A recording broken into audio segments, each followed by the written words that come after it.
As far as our team, I mean, this is what the plan has been all along. We want to be competitive at the NCAA championships. That's always been the case. So the only way to do that is to get more numbers here. So every year we've been working towards that. We've been recruiting hard. We hadn't let off the gas at all as far as training, getting better with what we're doing, getting smarter with what we're doing. Everyone here, I mean, so much respect. Everyone here has these coaches have a national championship. So it's good to be in this company, on this call with them. But yeah, that's what we aspire to be. The numbers aren't where we, might need them to be, but we're gonna, meet these guys in battle nonetheless. The setting is going to be bigger. It's a championship meet. Just stressing to them this week that they don't have to go out and do anything different than what they do. The competition is going to bring the best out of them. So they ran a very relaxed race. I think the handoffs were great. They were excited to run. We actually had an alternate on that relay, and he'll be running this next weekend as well.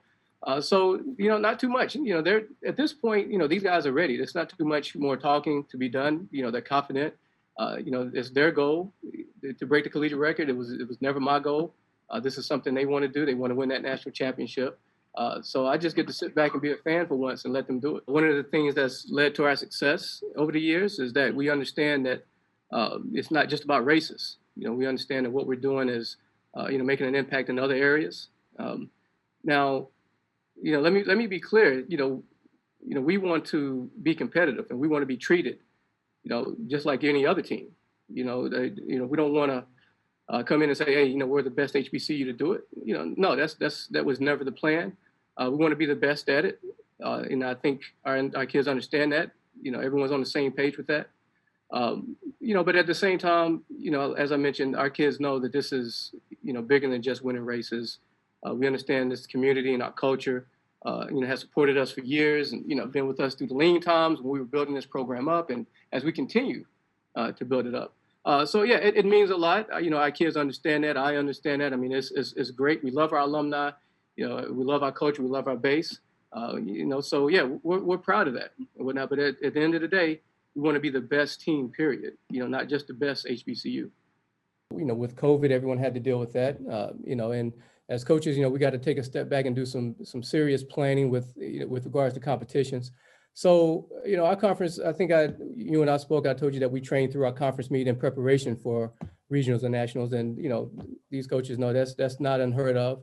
But I thought that we had a good opportunity to train through that, get some good training in and still come away with a win and get ready for regionals and nationals. So it all started at the beginning of the season, when we had to make changes and we had to adapt, during COVID, during, some of the shutdowns that everybody was enduring. So just, good planning by our staff. I mean, we really sat down and put a plan together in order to get to this moment here. So I think right now, everything is going according to plan. Right? We had a good regional meet. We're looking forward to having an even better NCAA meet. And when that happens, I'll look back and say, okay, hey, mission accomplished. We did a good job on this, and let's figure out how we can do it better for next season. I mean, we know this is an individual sport, and obviously when we're at, championship meets, we're only worried or I should say concerned about what we're doing and not what anybody else is doing. But with that being said, I mean, we're all associates. I mean, these other coaches in the MEAC conference, I mean, we're associates, we see each other all the time. So yes, we support each other, especially when it comes to regionals and NCAAs. So it was great to see Coppin State, Norfolk State get some representation in this meet. I mean, that's only been getting better.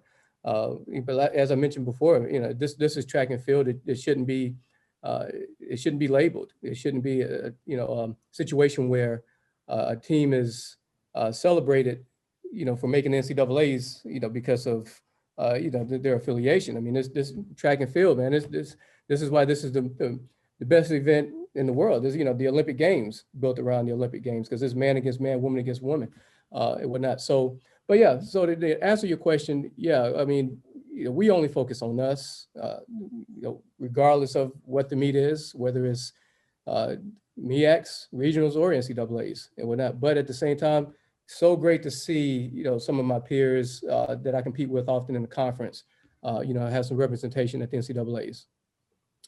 Second question, Javante, hey, what can I say? That's just a great kid. I knew it when I saw him in high school. Spent a lot of time recruiting him. I knew once he got in here and he had some structure and really was able to focus, that he would take off. Great kid. He's looking forward to the competition, as am I. And I mean, just, he's going to rise to the occasion. That's one thing we can say about Javonte. He's not your typical freshman. He is not your typical freshman. We saw that indoors, right? We saw it indoors. I mean, when those lights come on, right? Those, you have those athletes that they just going to rise to the occasion. He's one of them.